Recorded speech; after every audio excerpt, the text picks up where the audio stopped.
unused capacity.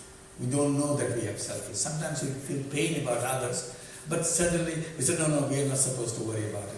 Our governments will take care of it. Because our education, our system never taught us that we have use for that selflessness.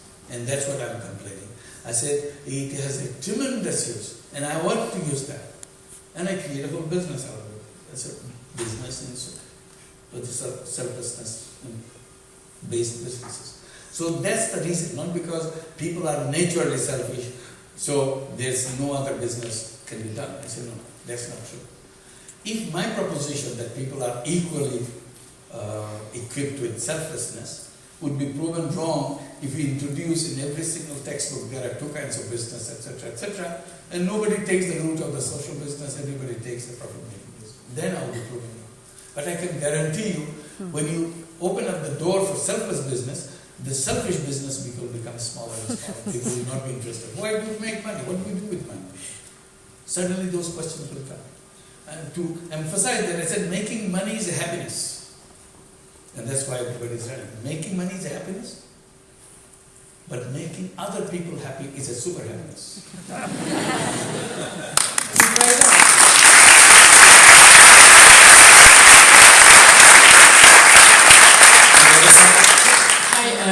I'm here. Okay. Yeah. My name is June. I'm an entrepreneur, and I'm wondering when you started, what kind of shares did you give to your investors? Because they all the time ask for shares, and you have different type of shares that you can give to investors. So I'm just curious to know, how does social business? Just to give one or two examples. For example, Danone, everybody knows, big company, French company. We have a joint venture with Danone in a 50-50 basis.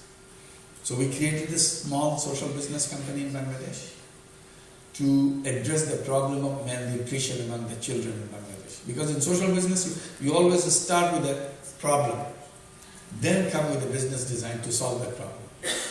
So we decided malnutrition is our problem. So we designed a special kind of yogurt with all the micronutrients put into it, and then make it very cheap so that poor people can afford it, can pay for it. And we created a plant which now we can sell the yogurt in a way we can cover all our costs. That is the business plan. They have to give their share 50%. It's a €1 million business that we first designed. So they have to give $500,000, we have to give $500,000. So we did that, knowing fully well they will never take any dividend because it's social business. That was very clear. It has a long story behind it. Lawyers create a lot of problems for them. But they overcome it in a very beautiful way. So they know that they were not going to take any profit because they are interested in solving the problem. And we always did that. So for us it was nothing new. So that's how it's their shares. They still have their shares. They enjoy it. They got so excited about their experience in Bangladesh with social business. Now they have created a Danone Communities Fund, a social business fund. Out of that money they are investing in many other countries, creating social business, China, Cambodia, Algeria, Tunisia, and so many other countries. So investors do invest and buy the shares, and they own the shares, knowing fully well they will not get any dividend beyond the money that they've invested. They can take back the investment money. That's up to that, it's allowed. After that, they don't take any dividend. It is plowed back into the company and company grows. That's it. Thank you. Thank you. Thank you. On this side? Yeah, yesterday was my graduation, so I finally got the diploma from HEC, and all the people there, the director of the school, people on the board of the school, were talking about being great managers, finding jobs. And I was sitting there and I was wondering to myself, but what does this diploma actually means? And I was wondering, what do you think a business diploma really means? Well, the dean is there. You got the right grades and you completed the requirement, and people immediately, I mentioned a few minutes back, I said, that now pushes you to find a job. That's the spirit behind it. I said, it doesn't have to be that way. Somehow it's built in our system, unspoken instruction. Go for a job. See, start sending job applications. Why do we do that? Because the system says that's the only option you have. You have no more options. So I said, why can't we say that you have your education, but you have two options. You can seek a job or you can create jobs. And system will support both of you. But we don't have options. So we helplessly start looking for a job. For a while, I wonder, I think, but then everybody says, what are you doing? No, I'm not doing anything. Why aren't you doing something? Did they get a job? So everybody's kind of sympathizing, forget it, let me get a job. I don't sick of getting answer all these questions. So you go to the same direction because there is no other thing. And within the system of education, we are not telling them. We are always preparing them how to get a job. And in many schools, knowingly, unknowingly, they have very formal way how to train people, how to make a job application, how to write a CV for your job application, how to appear in a job interview. All this done. Right? Saying that that's the path you are going, so I better prepare you.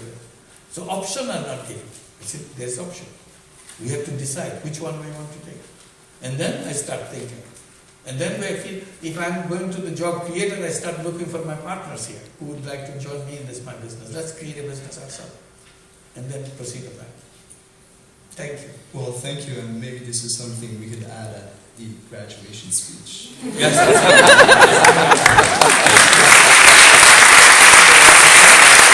Thank you very much. We're really short on time. I'm gonna take the two last ones. Sorry for the others. So we have one on this side and one on this side.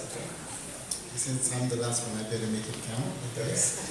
Thank you, Professor Yunus, for your presentation. My name is Stanley Dumerne, and I'm part of an organization that actually does work in Haiti. And I read your book, one of them, a few years ago, and was very inspired. And we started a microfinance in Haiti. And unfortunately, it didn't work. And I wanted to ask you about this idea of training. You said that you don't offer any training. Because what we did was when we loaned money to people, we found out that they didn't have the discipline to keep the money in the business, because whenever they had personal needs, they would take from the business to meet those needs. A sick child or food on the table. And so how were you able to manage that success without offering any training to the people? So thank you. We work in Haiti. We know the microfinance organization from Gose and others, very close friends. The reason we are in Haiti is to run social business, design social business. We have a social business fund there, an incubation company. And one of the biggest projects that we are having as a social business in Haiti is to reforest Haiti, because Haiti has lost all its forests, hardly 2% left. We said, that's a shame. Let's go back and reforest entire Haiti as a business, as a social business. So this is one of our action there. I hope you'll get in touch with people who are working there. On the question of training part, we run programs in New York City. We have 6 branches in New York City. About nearly 20,000 borrowers, 100% women. Repayment rate is near 100%. Right now it's 99.4%. Average loan is $1,500. Not a single person has been trained to do anything. It's their natural thing what they do. So they behave properly, but we have no problem with that. Now that idea has spread, they have invited us to do it in California and Los Angeles, 2 branches. San Francisco, 2 branches. Indianapolis, Omaha, Nebraska, Boston, Houston, each has 1 branch. Same way, we never train anybody. And still we work same as what we do in New York City. We work in nearby in Guatemala, in the mountains of Guatemala, in Lake Atitlan and all those places. We never trained anybody. It works beautifully. So it's a question of how you address the association. As I said, they have the inherent quality of doing this. What you say as a training, we said this is our system. We have to meet every week all together to do our business transactions and so on. This is part of the system. We don't call it as training. This is the way we do business with each other. So if you call that as a training, then I'm not talking about how you do the lending businesses and so on. You have to keep your record, we have to keep our record. That's not the training part. This is make you understand how our business relationship is built. That's what we do there. So I would say that it's possible. It's a question of designing it that way. Make up your mind that way. Because when you give training, training is a cost. And that cost is imposed on them. Because you're not bearing it yourself. You have to recover that cost. Otherwise, you're not a sustainable company. So why unnecessarily build up a cost which you don't need and pass on to the poor people? That's one question. Thank you. Thank you. Thank you. The last one here. Mr. Yunus, my name is Judith and it's a great pleasure talking to you today. Thank you very much for inspiring us today. So, thanks to Professor Luciano and Mr. Patry, I could study the social business innovation during my master thesis. And I discovered that you have this strong ability to solve complex problems. So my question is, how do you do? Thank you. Tough question there. Then I have not figured out. I just go jump at it and kind of break my knees, but I get it done. You struggle, you find a way how to do that. And you, as I was saying, the way that you put the problem in front of you and figure out, can you solve a thin slice of this problem? Thin slice, not the whole thing. You don't try to solve the whole thing. If you try to solve the whole thing, then you're in the wrong path. You'll never get to anywhere. You just take one thin slice. And if you are smart, find the easiest thin slice, which works right away. And if you succeed, then you try the other one, a little harder. And that's how everything, all learning goes that way. You start the easy part and eventually get to the harder part. Because in the meantime you understood. And if you fail, don't give up. Any business is mixed up with failure. That's what the business is all about. So you know that there's a chance, a heavy chance in the beginning of failure. So you accept that and take the second shot and the third shot and finally you got it done. That's how it starts. There's no trick into it. It's a very simple thing. Any human endeavor goes like that. If you do the simple thing, in ordinary life you go through the same thing. You fail and you do it again. And then finally you got it done. Or you get sick of it. Okay, I leave it here. And 2 days later, let me try it again. And this time it worked. And you wonder why it didn't work the last time.